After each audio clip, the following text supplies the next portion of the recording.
अपनी ज़मीन, अपने शहर से प्यार किसी व्यक्ति को क्या करने के लिए प्रेरित कर सकता है, इसका एक जीता जागता उदाहरण है कुचामन विकास समिति। कुचामन विकास समिति के संस्थापक अध्यक्ष बालकृष्ण जी सारड़ा ने एक सपना अपने शहर के लिए देखा और वो जैसा कहते हैं कि मैं अकेला ही चला था जानिबे मंजिल मगर, लोग मिलते गए, कारवां बनता गया। कारवां यूं ही नहीं बनते, यदि आपके पास में एक सच्चा विजन, एक सच्ची सोच और एक दृढ़ संकल्प अपनी ज़मीन के लिए है तो पक्का लोग आपके साथ जुड़ेंगे और आपके हर सपने को साकार करने में आपकी मदद करेंगे। जैसा उन्होंने अपने शहर के लिए किया, 1995 तक अनवरत उन्होंने इसको शिक्षा नगरी के रूप में स्थापित कर दिया था। उसके बाद में एक बार की लगा कि अब इस संस्था का क्या होगा, इस इतनी विराट विरासत का क्या होगा, लेकिन तब इस संस्था को संभाला श्री ओम प्रकाश जी काबरा ने। मानवता के हर पहलू को छूने वाले कुचामन विकास समिति के अलग अलग प्रोजेक्ट उनके यहाँ से आ रहे हैं और लोगों को उनका ढेर सारा प्यार मिल रहा है। कुचामन विकास समिति, विकास की ओर बढ़ते कदम। दोस्तों, यदि हम गैर सरकारी संगठनों की कार्यशैली की बात करें तो व्यवस्थित एवं पारदर्शिता में कुचामन विकास समिति ने शिखर पर अपना स्थान बनाया है। कुचामन विकास समिति ने कुचामन शहर के वर्तमान शिक्षा नगरी वाले स्वरूप को प्रतिष्ठित करने में सर्वाधिक महत्वपूर्ण भूमिका अदा की है। कुचामन विकास समिति की स्थापना 1978 में हुई। श्री बालकृष्ण सारड़ा अध्यक्ष निर्वाचित हुए और प्रारंभ हुई कुचामन शहर की उज्जवल भविष्य की नींव रखने की कहानी। कुचामन के प्रथम निजी विद्यालय सागरमल बानुरा शिक्षण केंद्र का शिलान्यास 1981 में हुआ। तब शायद ही किसी ने अनुमान लगाया होगा कि भविष्य की शिक्षा नगरी के निर्माण का भी शिलान्यास हो चुका है। कुचामन विकास समिति का ये कदम कुचामन के लिए मास्टर स्ट्रोक साबित हुआ। इसके बाद तो कुचामन कॉलेज, लाली देवी मोहनलाल छात्रावास, डाइट, नवोदय विद्यालय, ITI की स्थापना एवं इनमें कुचामन विकास समिति के हर प्रकार के सहयोग ने आसपास के क्षेत्र में कुचामन को शिक्षा में एक सिरमौर के रूप में स्थापित कर दिया। 1995 में कुचामन विकास समिति के संस्थापक अध्यक्ष भामाशाह और कुचामन रत्न श्री बालकृष्ण सारड़ा का स्वर्गवास हो गया। अपने सपनों के शहर कुचामन के लिए वो एक बड़ी धरोहर कुचामन विकास समिति के रूप में छोड़ गए थे और उनकी इस विराट विरासत को उत्तरोत्तर आगे बढ़ाना आसान कार्य नहीं था। तब से अब तक निर्विरोध अध्यक्ष बनते आ रहे श्री ओम प्रकाश काबरा ने मानो अपना जीवन ही इस संस्था के लिए समर्पित कर दिया है। देखिए, कुचामन सिटी नागौर जिले का एक डेवलपिंग कस्बा है और जयपुर से जोधपुर रेलवे लाइन के मध्य में पड़ता है। और इस कुचामन सिटी में समाज सेवी बालकृष्ण सारड़ा ने 1978 में कुचामन विकास समिति की स्थापना की और उसके बाद से निरंतर ये विकास की यात्रा इस कुचामन शहर के सर्वांगीण विकास के लिए चलती रही। 1995 में उनका देहांत हो गया। उसके पश्चात मैंने इस बागडोर को संभाला और बहुत सारी योजनाएं जो उन्होंने शुरू की थी उसको डेवलप किया और कई नई परियोजनाएं शुरू की। हमारा मुख्य क्रम कुचामन में सबसे पहले शिक्षा का विकास करना था और सबसे पहला महाविद्यालय कुचामन कॉलेज 1980 में इस क्षेत्र में स्थापित हुआ।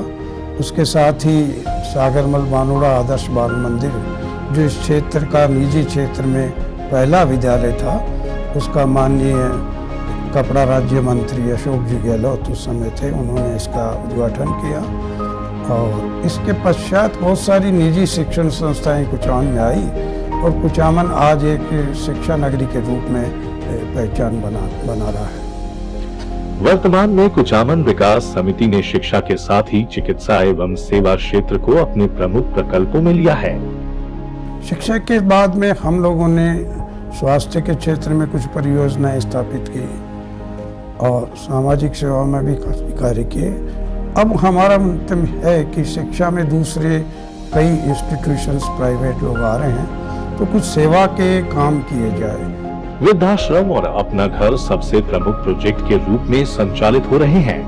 अपना घर आश्रम में जो बिल्कुल जो है असहाय व्यक्ति है, जो रेलवे स्टेशन बस स्टैंड पे रहते हैं, उनको मंदबुद्धि है या शारीरिक रूप से अक्षम है, अपना अता पता नहीं है, उन लोगों को यहाँ लाके हम लोग 24 घंटे 50 इस तरह के जो प्रभुजन जिनको बोलते हैं, उनको हम यहाँ पे पूरे 24 घंटे पूरी सेवा शुश्रूषा करते हैं। तो इस तरह की कुछ सेवा योजनाएं हम जो है मानव मात्र के लिए करने का निरंतर भविष्य में हमारी योजना है। वृद्धजनों जो 65 साल से ऊपर के वृद्धजन है, चाहे वो महिला है या पुरुष है, एकांकी जीवन जी रहे हैं या इनके बच्चे बाहर चले गए हैं या उनका कोई देखभाल करने वाला नहीं है, उनके रूप से स्थायी रूप से रहवास का वृद्धाश्रम का प्रोजेक्ट शुरू कर रहे हैं। साथ ही कुछ बच्चे मंदबुद्धि के बच्चे हैं, विकलांग रूप से, उनके लिए जो स्कूल हैं, उनके लिए जो अध्ययन केंद्र है, मूक बकीर बच्चों की योजना, उसको प्रारंभ करने की सोच रहे हैं। सीनियर सिटीजन रिक्रिएशन होम काफ़ी समय से चल रहा है। तो इस तरह से कुछ समाज सेवा की जो योजनाएं हैं वो हमने प्रारंभ की है। मुख्य रूप से महिलाओं को रोजगारोन्मुखी कार्यक्रम और महिलाओं को स्वावलंबी बनाने के लिए हमने सबसे पहले हमारी समिति का HP काबरा गर्ल्स कॉलेज में 600 छात्राओं को निःशुल्क शिक्षा दी जा रही है। 12th के बाद ग्रेजुएशन तक उनका कोई भी शुल्क नहीं लगता है। उनका कन्वेंस जो बस स्टैंड से 4 किलोमीटर शाकंभरी गेट पे है, आना जाना निःशुल्क है। उनकी ड्रेस जो कुछ कॉलेज कोड है वो निःशुल्क है। सारी पाठ्य पुस्तकें उसको भी निःशुल्क उपलब्ध कराई जा रही है और इस साल उनको जूते मोजे वो अन्य सामग्री भी निःशुल्क दी है।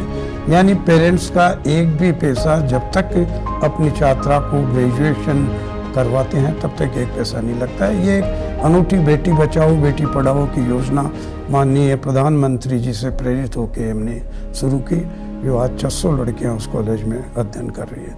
उसके साथ ही महिलाओं का B.Ed कॉलेज है, महिलाओं के सिलाई केंद्र चल रहे हैं, ब्यूटी पार्लर के प्रशिक्षण के केंद्र उनके चल रहे हैं, योग का सुबह कितने 10 सालों से योग का सेंटर हमारा चल रहा है, जूडो कराटे प्रशिक्षण का कार्यक्रम चल रहा है। तो इस तरह की बहुत सारी योजनाएं महिलाएं बच्चों को स्वावलंबी बनाने के लिए हमारी संस्था कर रही है और करीब 22 परियोजना जो शिक्षा स्वास्थ्य एवं सामाजिक से जुड़ी हुई है उनका स्थायी रूप से संचालन हमारी समिति द्वारा करवाया जा रहा है, जिसमें 3-4 महाविद्यालय हैं, स्कूल्स हैं, समाज सेवा के भवन हैं, कुछ कल शादी ब्याह के भवन है, होम्योपैथिक हॉस्पिटल है, डायग्नोसिस सेंटर है, जूडो कराटे सेंटर है, योगा सेंटर है, फिजियोथेरेपी सेंटर है। तो इस तरह की बहुत सारी योजनाएं प्रवासियों के सहयोग से जो है चलाई जा रही है। देखिए, आज मैं समझता हूँ कि कुचामन का जो इतना बड़ा डेवलपमेंट हुआ है उसमें प्रवासी बंधुओं का मुख्य रूप से हाथ है और मैं भी चाहता हूँ, प्रवासी बंधुओं से अपील भी करता हूँ कि वो अपने नेटिव टाउन पर कुछ न कुछ परियोजनाएं अपने दादाजी पिताजी की स्मृति में विकास समिति के माध्यम से जिस भी तरह की उनकी रुचि हो, चाहे स्वास्थ्य के क्षेत्र में हो, सामाजिक क्षेत्र में हो या शिक्षा के क्षेत्र में हो, ये योजनाओं का आर्थिक सहयोग देकर और यहाँ संचालित कराएं। और हम लोग भी हर 4 साल के बाद में एक प्रवासी सम्मेलन करते हैं, उसमें 3 दिन तक सभी प्रवासियों को आमंत्रित करते हैं, परिवार सहित यहीं रहना, खाना पीना, मनोरंजन और अपने नगर विकास की योजनाएं बनाना और उनके लिए धन उपलब्ध कराना। ये प्रवासियों का मुख्य रूप से जुड़ाव के कारण ही मैं समझता हूँ कि इस कस्बे का इतना बड़ा विकास हो सका है। हर व्यक्ति चाहता है कि उसके पिताजी दादाजी का कुछ न कुछ नाम अपने पैतृक नगर में रहे और उसी प्रेरणा से आज हम लोग भी प्रवासियों से बराबर संपर्क रखते हैं, उनका सम्मान करते हैं और उनसे बराबर मिलना जुलना रखते हैं। तो इस तरह की योजनाएं जो है जो और कोई दूसरी संस्थाएं नहीं कर पाती है या सरकार जितनी कर पाती है, उन इस तरह की योजनाओं को ये विकास समिति के प्लेटफॉर्म के माध्यम से हम जनसेवा के लिए एग्जीक्यूट करते हैं। कुचामन के अप्रवासी जो नागरिक हैं वो उनको बहुत ही प्यार, सहयोग और भावनात्मक शक्ति दे रहे हैं और यहीं से ये चीज़ आगे बढ़ती चली जा रही है। आज उनके पास में अपना घर आश्रम और वृद्धाश्रम जैसे नए बड़े प्रोजेक्ट्स हैं जिन पे ये टीम लगातार काम कर रही है। किसी भी एनजीओ के लिए कुचामन विकास समिति एक भीष्म पितामह वाली भूमिका में है। आप उनसे इतना कुछ सीख सकते हैं, वो एक यूनिवर्सिटी के रूप में आपको एक एनजीओ को किस प्रकार से चलाया जाए इस बारे में ज्ञान दे सकते हैं। तो हमारी आप सभी से यह गुजारिश है कि यदि आप भी समाज के लिए, अपने शहर के लिए कुछ करना चाहते हैं तो ज़रूर प्रेरणा लीजिए कुचामन विकास समिति से। इस प्रकार के और रोचक, ज्ञानवर्धक और प्रेरणास्पद कार्यक्रम के लिए बने रहें A1 टीवी के साथ। अभी के लिए धन्यवाद।